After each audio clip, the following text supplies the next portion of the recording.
우리들에게 주시는 말씀 창세기 2장 18절에서 25절입니다. 구약 3쪽에 있습니다. 창세기 2장 18절에서 25절 우리 같이 교독으로 읽고 마지막 25절은 함께 읽도록 하겠습니다. 18절 제가 먼저 읽습니다. 여호와 하나님이 가라사대 사람의 독주하는 것이 좋지 못하니 내가 그를 위하여 돕는 배필을 지으리라 하시니라.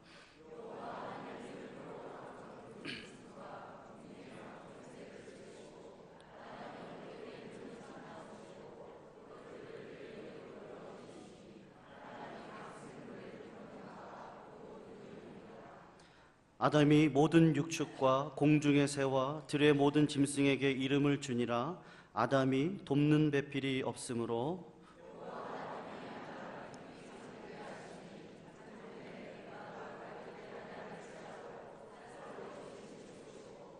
여호와 하나님이 아담에게서 취하신 그 갈빗대로 여자를 만드시고 그를 아담에게로 이끌어 오시니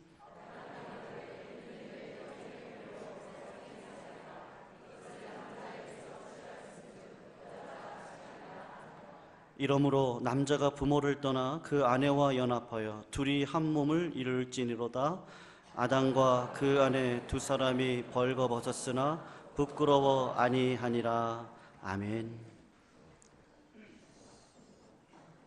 한 남자가 신앙이 준할 청년이었는데 바닷가를 걸으면서 자기의 소원을 들어달라고 간절히 기도를 했습니다.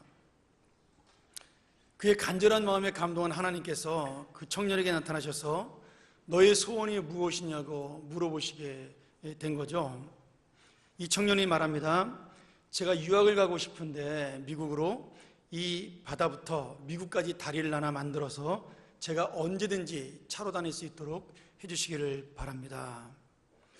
근데 하나님께서 가만히 생각하시더니 야, 네 소원을 들어줄 수 있는데 너무 많다. 뭐가 복잡하고 다리 세우려면 뭐 철근도 가져와야 되고 또 사람도 불러야 되고 너무 복잡한데 그냥 너 비행기 타고 가면 안 되겠냐. 하나님이 그렇게 말씀을 하시는 거예요. 그러면서 다른 소원 좀 더 내 영광을 드러낼 수 있는 좋은 소원으로 하나 더 이야기해 보렴.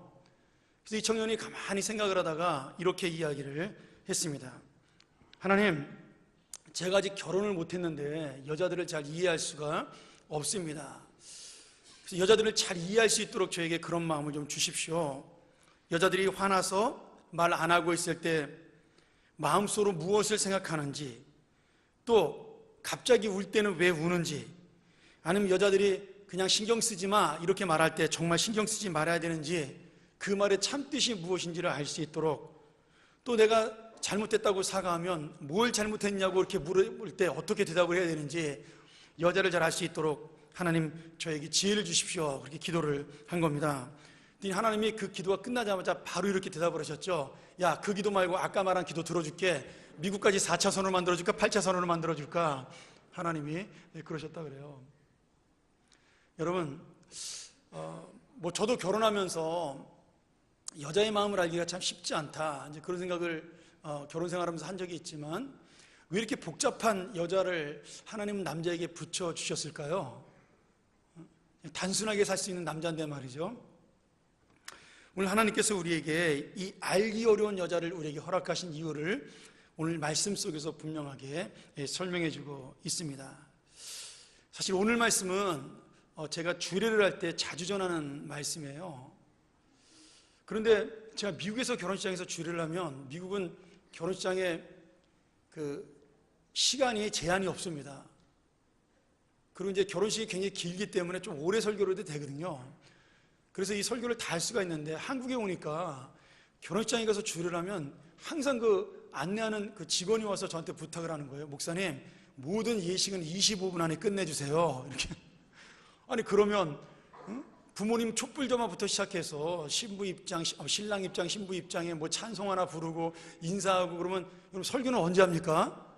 그래서 한 번도 제가 그 서울에서 주례하면서 7분 이상 설교를 해본 기억이 한 번도 없어요.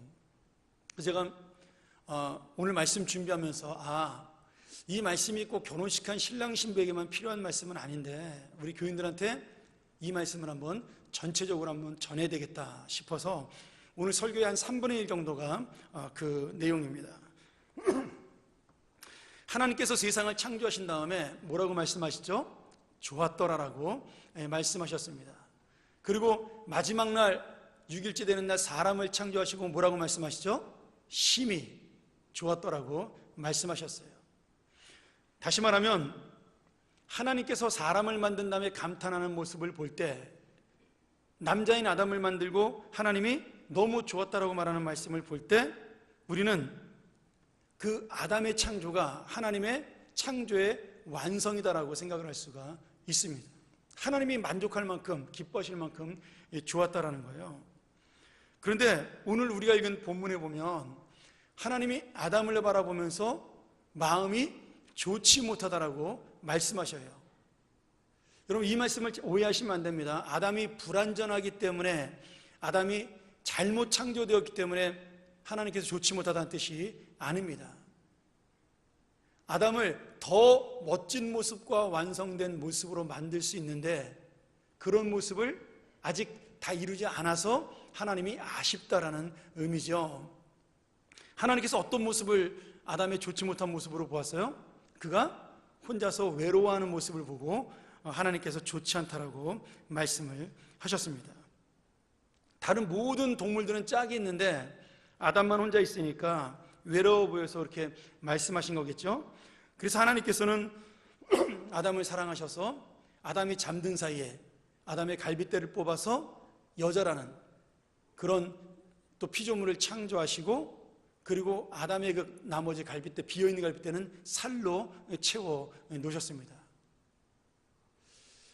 그리고 우리가 그것을 여자라고 부르게 하셨고요, 하나님께서는 그 여자를 아담의 돕는 배필이다 이렇게 말씀을 하신 거예요.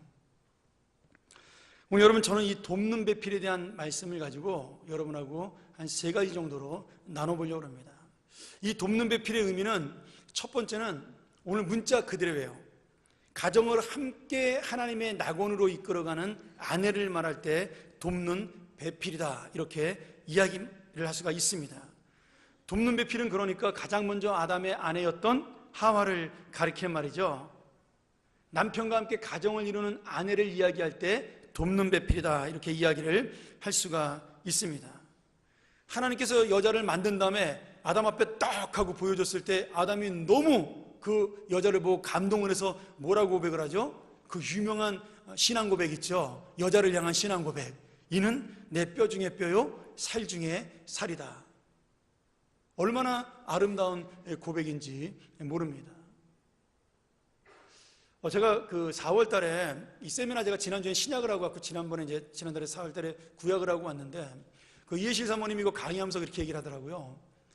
아담이 이 내 뼈 중에 뼈요 살 중에 살이라는 고백으로 사람이 무엇인지 여자가 무엇인지 하나님의 창조의 완성이 무엇인지를 깨달은 그 순간에 하나님께서는 아담에게 박사학위를, 인문학 박사학위를 주었다 이렇게 표현을 하시더라고요. 그래서 참 저는 그 말을 듣고 은혜를 받았어요. 그래서 그 과 제목도 아주 재밌어요. 아담 PhD 논문으로 왕되다 이런 제목이었어요. 여러분, 아담이 그 여자가 누군지를 깨닫는 그 순간에 하나님의 영광의 극치를 발견했다. 하나님의 완성의 극치를 보았다. 그리고 자기 인생에서 어떻게 사는 것이 가장 아름다운 것인지를 깨달았다. 그래서 그 남자와 여자가 있는 그 모습, 그것이 바로 하나님의 영광의 면류관이 완성된 것이다. 얼마나 멋진 표현인지 모릅니다. 너는 곧 나고 나는 곧 너다. 너와 나는 하나다. 이것을 깨달은 그 순간에 아담의 인생은 완성된 인생이 된 것입니다. 저는 박사 논문보다 훨씬 더 좋은 고백이라는 생각이 듭니다.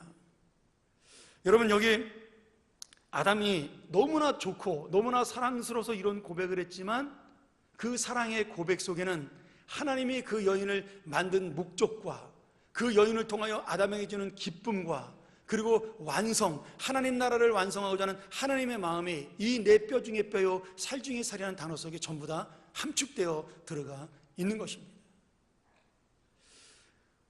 원래 남자와 여자는 한 몸이다 그런 뜻이죠.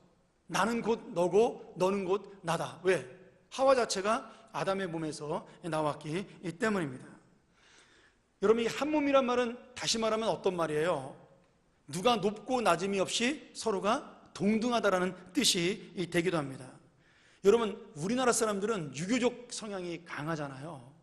그래서 한국 남자들은 다 남자가 여자보다 좀 높다라고 생각을 하는 잘못된 사고를 가지고 있습니다. 근데 여러분, 우리가 지금 믿는 것은 유교가 아닙니다. 우리는 더 이상 유교 신자가 아니죠. 우리는 하나님을 믿는 사람들입니다. 그러니 이 성경에서 말씀하시는 남자와 여자는 하나고 동등하다는 것을 반드시 우리의 마음속에 담고 서로가 서로를 소중히 여기며 사랑하며 나아가서는 아내를 존경하는 것이 마땅합니다. 많은 분들이 여자가 남자를 존경하고 아내가 남편을 존경한다는 것은 당연하다고 생각을 해요. 근데 남편이 아내를 존경한다고 생각하는 것은 조금 어색하게 여깁니다. 여러분, 그렇지 않습니다. 사랑한다는 말 속에는요, 이미 내가 그 사람 앞에 순종하고 복종한다는 의미도 담겨 있고, 또 하나 내가 그 사람을 존경하는 내 삶의 동역자로 여긴다는 말이 담겨져 있는 겁니다. 여러분, 남자 체면에 어떻게 여자를 존경합니까? 여러분, 그러면 어머니는 왜 존경하세요? 어머니는 여자 아니고 무슨 뭐 남자인가요? 우리가 생각을 하나님의 생각으로 바꿔야 됩니다. 하나님이 말씀하시는 가치관으로 여러분의 사고를 바꿔야 돼요. 우리가 갖고 있는 전통적인 생각들, 유교적인 생각들, 동양적인 생각들은 여러분 성경적인 생각이 아니에요. 오늘 성경은 뭐라고 말씀하셔요? 이는 내 뼈 중에 뼈요 살 중에 살이라는 고백을 통해 당신은 내가 존경할 만한 사람이라는 아담의 고백이 그 속에 사랑과 함께 담겨져 있는 겁니다. 여러분, 아내를 존경하는 게 왜 중요한 줄 아세요? 내가 아내를 존경할 때 아이들이 그 모습을 보고 엄마를 존경합니다. 여러분, 우리나라 아이들은 엄마를 보통 무시합니다. 뭐 다 그런 건 아니지만 요새는 여자가 더 무시무시하기 때문에 뭐 안 그런 가정도 많지만 그래도 대부분의 우리 자녀들을 바라보면 아빠는 조금 어려워하는데 엄마는 편하게 여기는 것도 있지만 우습게 여기는 경향이 있잖아요. 그러니까 짜증을 다 누구한테 내요? 엄마한테 내잖아요. 그리고 기분 나쁘면 엄마한테 다 화풀이하고 엄마가 동네 부계예요. 그렇죠? 여러분, 그 이유가 뭘까요? 엄마가 편해서만 그런가요? 저는 그렇지 않다고 봅니다. 아빠가 평상시에 엄마를 어떻게 대하느냐에 따라 나도 우리 엄마를 저렇게 대해야 된다라는 그러한 마음을 아이들이 갖고 있는 겁니다. 제가 한 번은 우리 아이가 유기에 있을 때 엄마한테 이렇게 한번 짜증을 낸 적이 있어요. 사춘기 때. 근데 제가 그 아이한테 화를 냈습니다. 야, 아빠도 엄마한테 화냈는데 네가 뭔데 화내? 엄마 내 건데. 제가 한번 화를 그렇게 냈어요. 그랬더니 애가 황당해 하더라고요. 평상시에 부부싸움 하면서 이럴 때만 그 소리 하더라. 그러면서. 여러분, 아이들이 부모님을 존경하게 만드는 방법은요, 서로가 서로를 존경하는 것 외에는 없습니다. 아이들이 아빠를 존경하는 이유가 뭘까요? 아빠가 높은 자리에 있고 뭐 돈 많이 벌어서 아이들이 아빠를 존경하나요? 여러분, 우리 부모가 이 세상적으로 유명하고 잘 되는 건요, 자식하고 어릴 때는 거의 상관이 없어요. 커서나 그걸 느끼는 거죠. 어릴 때 그 부모를 존경하는 것은 아빠가 나를 얼마나 사랑하고 진심으로 나를 사람과 인격으로 대하는가, 그리고 엄마를 얼마나 사랑하고 인격적으로 대하는가가 그 아이의 마음속에 남을 때 아빠를 존경하고 엄마를 존경하는 겁니다. 여러분, 착각하면 곤란해요. 여러분, 그래서 우리가 가정을 하나님이 작은 천국이라고 부르셨어요. 그리고 우리가 가정을 가장 작은 단위의 교회라고, 공동체 교회라고 부릅니다.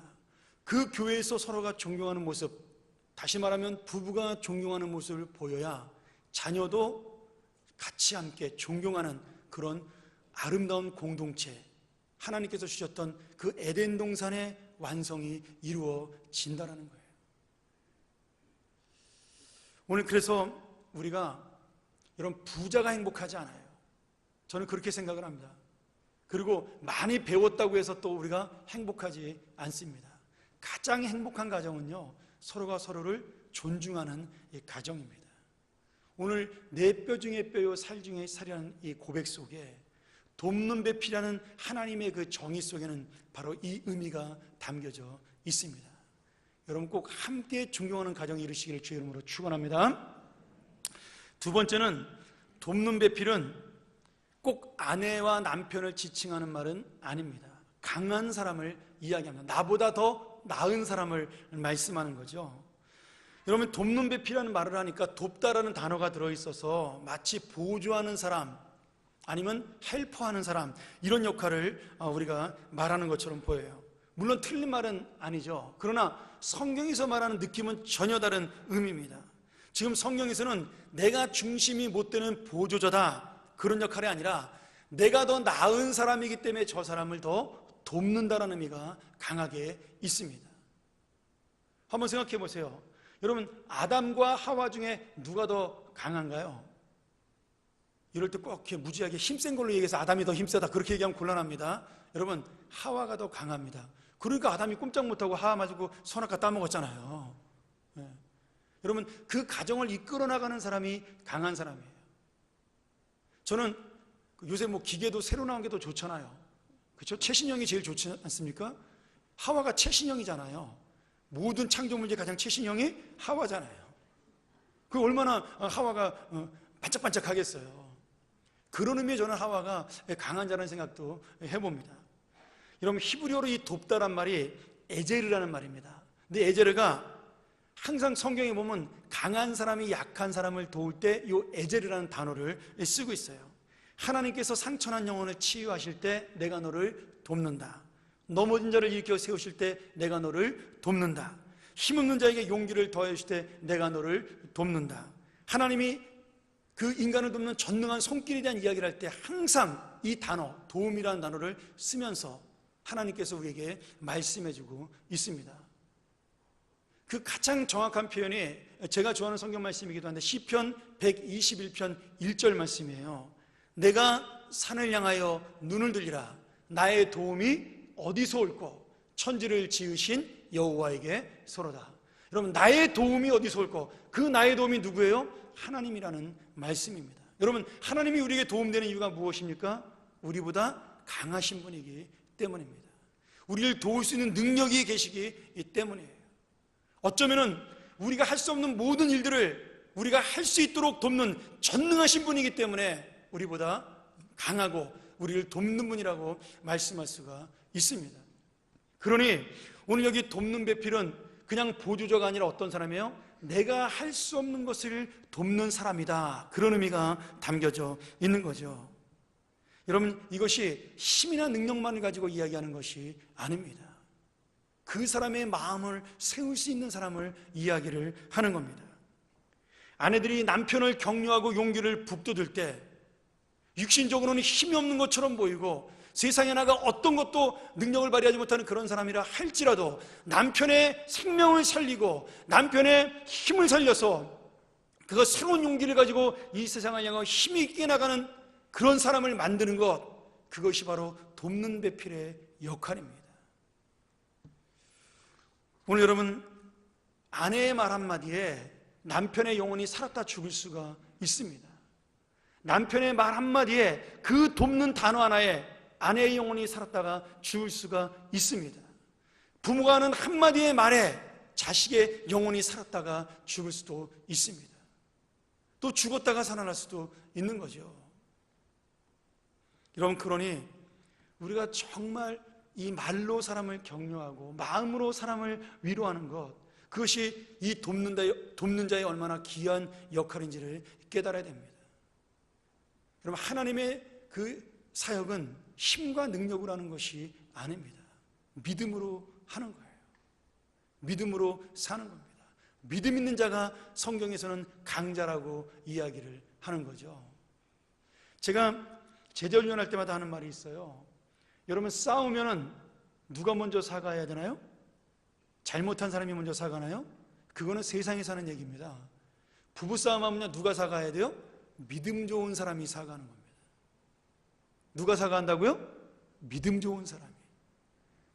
여러분 싸울 때 무슨 똑같이 잘못 안 해가지고 싸우는 경우 몇 번, 일방적으로 누가 잘못해서 싸우는 경우 있습니까? 물론 처음에는 그렇게 시작을 하겠죠. 근데 싸우다 보면 말로 상처 주고 행동으로 상처 줘가지고 같이 잘못을 하는 거예요. 나중에는 뭐 때문에 싸웠는지 기억도 잘 안 나잖아요.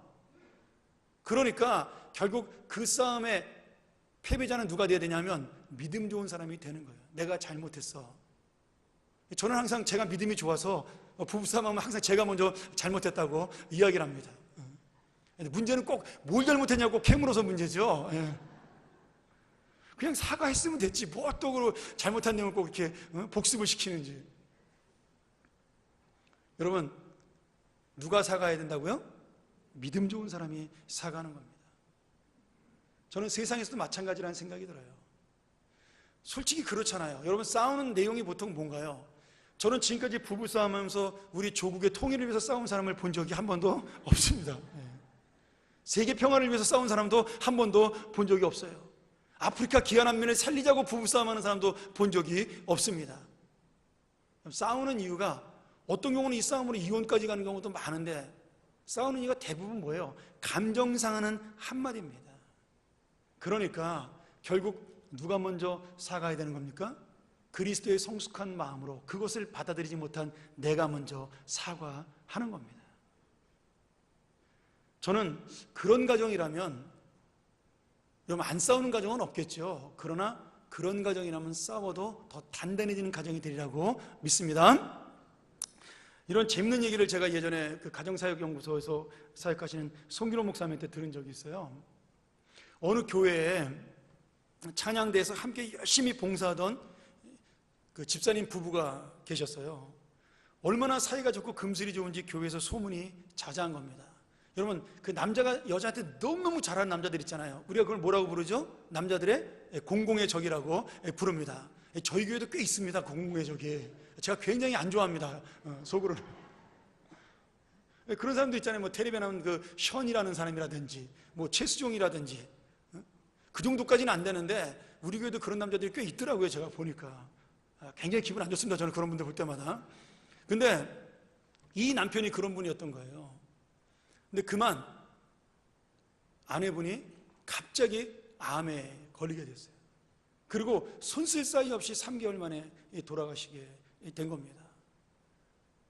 돌아간 그 아내도 교회에서 너무 슬프고 아쉬웠지만 교인들이 바라보니까 누가 제일 걱정해요? 그 아내를 너무나 사랑했던 그 남편 집사님이 너무나 걱정이 되는 거예요. 그래서 온 교회가 목사님과 함께 그 집사님, 남자 집사님, 혼자 남은 남자 집사님을 위해서 기도했습니다. 낙심하지 아니하고 신앙생활 잘할 수 있도록 소망 가지고 살게 해달라고 열심히 기도를 했어요. 그 기도가 응답이 돼서 그런지는 몰라도 이 남자 집사님이 1년도 지나지 않아서 처녀에게 세장가를 가게 되었습니다. 너무 기도가 세게 응답이 된 거죠. 그런데 이 남자 집사님이 그 새로 결혼한 자매와 함께 성가대에서 봉사를 하는데 이전에 부인에게도 잘했지만 더 잘하는 거예요. 훨씬 더 잘하는 겁니다. 어느샌가 그 남편을 불쌍히 여겼던, 남자 집사님 불쌍히 여겼던 모든 교인들이 부러움과 질투의 눈으로 그 가정을 바라보게 되었습니다. 한 번은 다른 부부가 성가대에서 연습을 마치고 예배가 끝나고 집으로 돌아오는 차 안에서 남편과 아내가 이렇게 얘기를 하게 되었어요. 근데 아내 집사님이 그 남자 집사님에게 계속 그 재혼했던 그 부부 이야기를 하는 거예요. 우리가 막 걱정을 했는데 말이야, 얼마나 행복하게 잘 사는지. 남자들은 다 그래 뭐 그러면서 흉도 봐가면서 얘기하면서 끝말에 그런 거죠. 뭐 죽은 사람만 불쌍한 거지 뭐. 그러면서 남편에게 지랄한 것처럼 이렇게 툭 던진 거예요. 당신도 나 죽으면 재혼해서 새 부인에게 그렇게 잘하려나? 근데 남편이 하도 여자가 잔소리를 하니까 이제 못 들은 척 하고 있다가 자기도 모르게 운전하다가 툭 말을 대답을 한 거예요. 아이고, 지질이 복도 없는 나한테 그런 행운이 언제 올려나? 그러고 대답을 해버린 겁니다. 여러분, 뭐 그날 일주일 동안 그 집안은 이제 뭐 전쟁터가 되겠죠. 결국 여러분, 말 한마디입니다. 아마 남자들은 다 그런 만 갖고 있겠죠. 안 그런 사람 어디 있겠어요? 그런데 그것을 숨기고, 아니 숨긴다기보다는 뭐 그럴 수 없으니까 지금 있는 아내를 정말 하나님의 마음으로 사랑하는 그 마음을 갖는 것, 말 한마디라도 거짓말인지 뻔히 알지만 나는 그래도 당신 없으면 못 살아, 이렇게 말해주는 것, 여러분 그것이 돕는 배필의 역할이라는 거죠. 뭐 안 해도 굳이 이런 거 물어봐가지고 또 확인해가지고 스스로 확인 사살을 당하고 그래요. 그렇죠? 그럴 필요 없는 거죠. 오늘 여러분, 하나님께서 우리에게 강한 능력과 우리에게 은사를 주셨어요. 그게 뭐예요? 사람을 살리고 세우는 능력입니다. 그것은 여러분 다른 게 다 필요 없어요. 뭘로 할 수 있습니까? 그 사람을 사랑하는 말 한마디로 세울 수가 있고 살릴 수가 있습니다. 그러니 여러분, 여기에 돕는 배필은 살리는 배필이에요. 그리고 영혼을 세우는 배필입니다. 그 배필은 누가 할 수 있어요? 믿음 있는 자가 할 수 있습니다.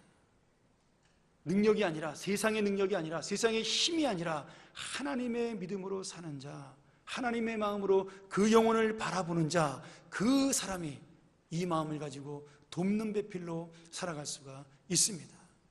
세 번째로, 돕는 배필은 돕는데 적절한 사람을 말씀합니다. 돕기에 적절한 사람이죠. 우리나라 성경은 돕는 배필이라는 단어가 말은 멋있는데 실제로 이 정확한 뜻을 보여주기에는 약간 부족한 점이 있습니다. 이게 정확히 말한다면 에제르라는 말이고, 또 하나는 우리가 크네그도라는 말이에요. 에제르 크네그도. 뭐 헬라어로 이제 크네그도라고 하기도 하는데, 이거를 이 돕는 배필을 영어로 표현하는 게 좀 더 적절합니다. suitable helper예요. 그러니까 적절하게 돕는 사람이에요. 그냥 돕는 게 아니라 아주 알맞게 돕는 사람을 이야기할 때 이 사람을 우리가 돕는 배필이다, 그렇게 해석할 수가 있습니다. 아까 제가 말씀드렸죠. 도움이라는 단어가 강한 사람이 약한 사람을 돕는 히브리어라고, 에제르라고. 근데 이것이 하나님에게 많이 사용돼서 그런지 몰라도 구약 성경에는 남성 명사로 되어 있습니다. 남자가 강하니까 그러겠죠. 그래서 이 말씀은 우리가 일반적인 사람을 놓고 볼 때 아담과 하와에게만 해당되는 얘기가 아니라 모든 사람들의 생활 속에 쓸 수 있는 단어라는 거예요. 돕는 배필까지는 아니더라도 돕는 사람이란 단어는 모든 사람에게 해당되는 이야기입니다. 두 사람이 동시에 돕는 배필, 돕는 사람이 될 수가 있습니다. 같은 공동체를 살아가는 교인들 간에 돕는 사람이 될 수가 있어요. 내가 저 사람이 없는 부분이, 저 사람이 부족한 부분이 나에게 있으면 내가 저 사람을 돕는 부분이 될 수가 있습니다. 아무리 뛰어난 사람도 완전한 사람은 없어요. 하나님이 그렇게 만든 사람은 없습니다. 우리가 그 사람을 바라보면서 다 다르게 하나님이 만들어 놓으신 이유는 그 다른 것을 가지고 마찰하라고 만든 것이 아니라 그 다른 것을 가지고 서로 도우라고 하나님께서 만드신 겁니다.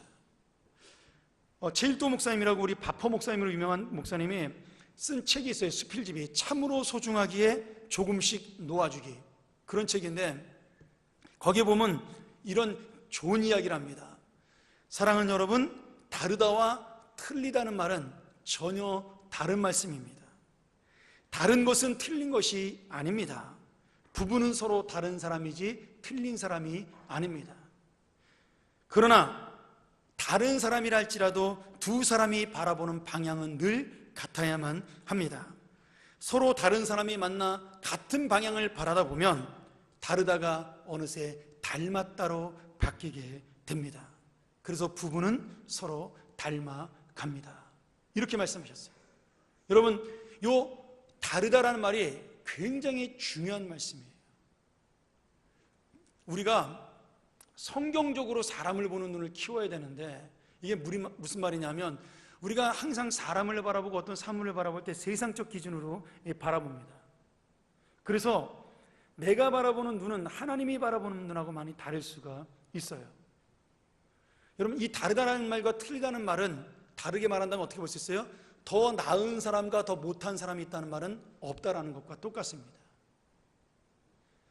자, 제가 어제 교사대학에서 강의하면서 미국 교육의 이야기를 잠깐 예를 들었습니다. 미국은 칭찬의 교육이에요. 격려의 교육입니다.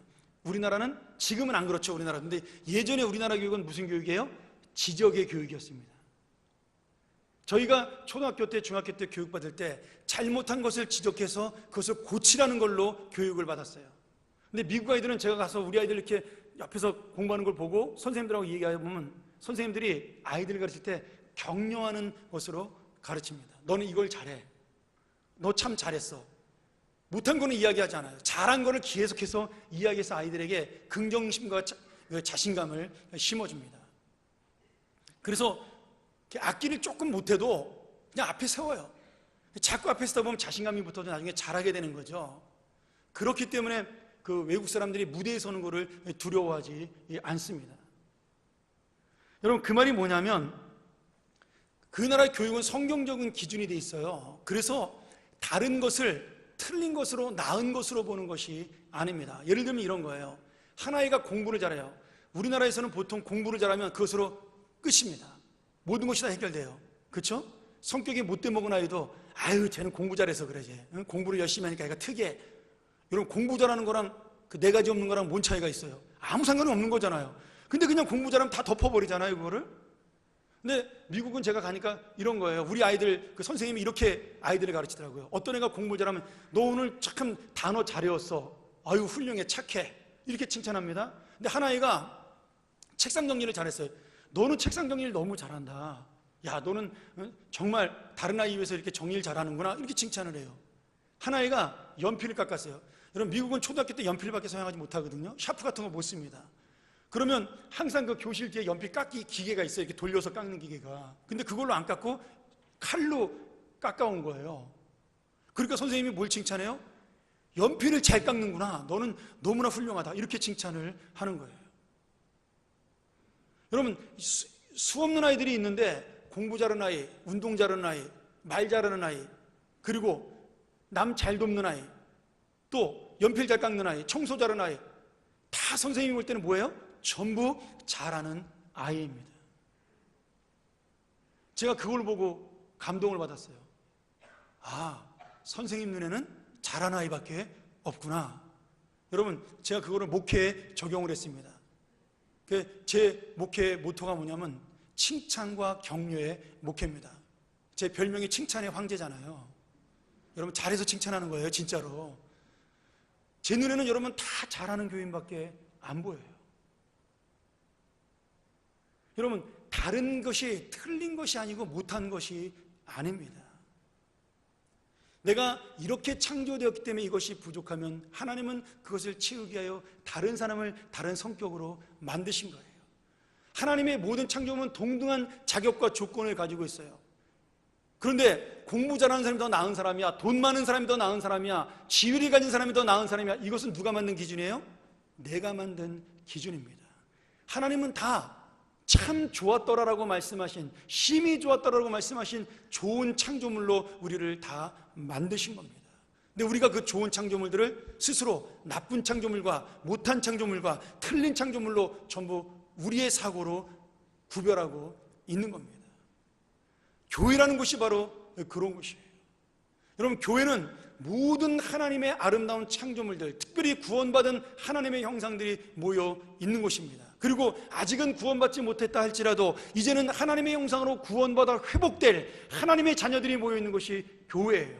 여기에는 틀린 사람도 있고 없고 못한 사람도 없습니다. 여기는 어떤 사람만 있어요? 서로 다른 사람만 있는 겁니다. 다르기 때문에 내가 저 사람의 다른 점을 채워주고, 다르기 때문에 내가 이 사람의 다른 점을 채워주고, 저 사람은 나의 다른 점을 채워줘서 이 교회를 하나로 만들어가는 것, 그것이 바로 하나님이 원하시는 돕는 배필입니다. 여러분, 이것이 교회뿐 아니라 세상에 나가서도 마찬가지예요. 이 세상이 뒤집어 놓고 사탄이 물질로 뒤집어 놓은 이 세상을 우리가 무엇으로 바꿔야 돼요? 하나님의 말씀과 하나님의 가치관으로 바꿔야 됩니다. 누구나 존경받는 사회가 되고, 누구나 사랑받는 사회가 되고, 누구나 공경하는 그런 사회를 만드는 것, 어쩌면 그것이 하나님의 나라를 만드는 그러한 기초가 될지도 모릅니다. 사랑하는 여러분, 우리가 창조되고 하나님의 형상으로 구원받은 이유가 무엇입니까? 이제 하나님의 자녀된 이유가 서로 다른 모습을 채우기 위하여, 적절하게 돕는 사람이 되기 위하여 이 자리에 우리가 앉아 있는 겁니다. 아담이 하와를 고백할 때 내 뼈 중에 뼈요 살 중에 살이라는 고백은 그때 창조시대로 끝난 것이 아니라 지금도 여전히 내 아내와 내 남편을 통하여 나올 고백이며 내 사랑하는 형제와 자매를 향하여 나올 고백입니다. 나와 다른 모습을 가진 나의 채워질 뼈요 나의 살이요. 오늘 여러분, 우리가 그래서 우리의 마음에 그 사람들을 이해하는 마음이 바로 돕는 배필의 마음입니다. 여러분, 이 배필이라는 말이 큰애 그도라는 말이에요. 근데 이 말 속에는 내가 그 사람을 이해한다, 그리고 그 사람과 함께 대화를 나눠서 그 사람을 알아준다는 뜻이 포함되어 있습니다. 결국 내가 돕는 배필이 되기 위해서는, 돕는 사람 되기 위해서는 어떻게 해야 돼요? 그 사람을 이해해야 되는 겁니다. 하나님께서 우리의 완전한 위로자가 되었듯이 우리도 그 사람을 위로해야 하는 겁니다. 어제가 부부의 날이었다 그러더라고요. 여러분, 지난주가 성령 강림주일입니다. 사실 뭐 교사주일보다는 그게 더 중요한데, 여러분, 성령 강림주일날 우리가 배워야 될 게 뭘까요? 성령이 우리에게 어떤 분이시냐 하는 문제입니다. 예수님이 성령을 뭐라고 말씀하셨죠? 보혜사라고 말씀하셨어요. 보혜사가 무지하게 어려운 단어인데 저는 이런 단어가 있나 싶어서 찾아봤더니 한문에 진짜 있더라고요, 보혜사가. 근데 우리나라 말로는 이 보혜사란 말을 설명하기가 너무 어려워요. 영어로도 어렵습니다. 성경마다 다 다르게 번역을 해놨어요. 근데 그 성경이 다른 것들을 몽땅 합쳐놓으면 성령님이 되는 겁니다. 뭐예요? 위로자, 상담자, 도우는 자, 함께하는 자, 그리고 소망을 주는 자, 세우는 자, 이 모든 것들이 성령님이 우리에게 하시는 역할, 보혜사의 역할입니다. 그리고 성령이 우리 안에 들어왔으면 이제 누가 그 역할을 감당하는 겁니까? 우리도 그 역할을 감당하는 거예요. 사랑하는 여러분, 오늘 하나님의 도움이 없이는, 성령님의 도움이 없이는 우리가 완전한 가정을 이룰 수가 없습니다. 내가 하나님의 은혜, 성령님의 은혜가 없이는 돕는 배필로 살아갈 수가 없어요. 하나님의 그 놀라운 역사와 우리를 사랑하는 은혜가 없으면 이 교회를 돕는 자들로 채울 수가 없습니다. 그래서 우리가 돕는 배필이 되기 위해 마지막으로 의지할 것이 있다면 바로 성령의 은혜입니다. 내가 받은 성령의 은혜를 나도 그렇게 살게 해달라고. 내가 어렵고 힘든 문제가 생길 때마다, 말할 수 없는 아픔으로 고통당할 때마다 진정으로 위로하시고 상담하시는 성령님, 세상 사람들은 오해하고 나를 몰라줘도, 가족마저도 나를 이해하지 못해도 오직 우리 주 하나님은 나를 이해하시니까, 그 나를 이해하시는 하나님이 내 안에 계시니까 내가 그 은혜와 믿음으로 살아가는 것이요, 나에게 돕는 자가 되시는 그 성령님의 역사로 살아가는 것이요, 이제는 그 은혜를 가지고 나도 돕는 자가 되어 이 땅을 살아가는 것, 그것이 바로 오늘 우리에게 사람을 만드신 목적, 우리에게 주시는 사람을 만드신 의미를 주시는 하나님의 은혜입니다.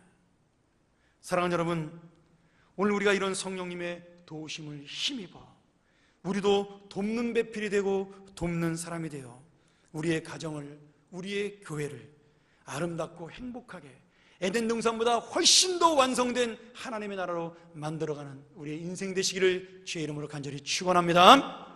기도하겠습니다.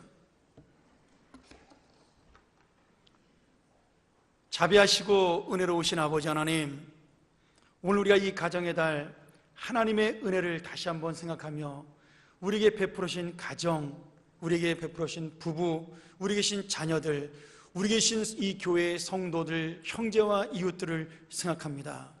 내가 이 은혜를 깨닫고 돕는 자로 태어났으니, 돕는 자로 창조되었으니 내가 돕는 배필이 되고 돕는 성도가 되게 하여 주시옵소서. 하나님의 은혜를 받은 만큼 나도 그렇게 살 수 있도록 도와주시고, 이 하나님의 마음으로 가득 채워져 하나님의 교회가 성령의 사람들로 채워진, 돕는 자들로 채워진 교회가 될 수 있도록 인도하여 주옵소서. 예수님의 이름으로 간절히 기도하옵나이다. 아멘.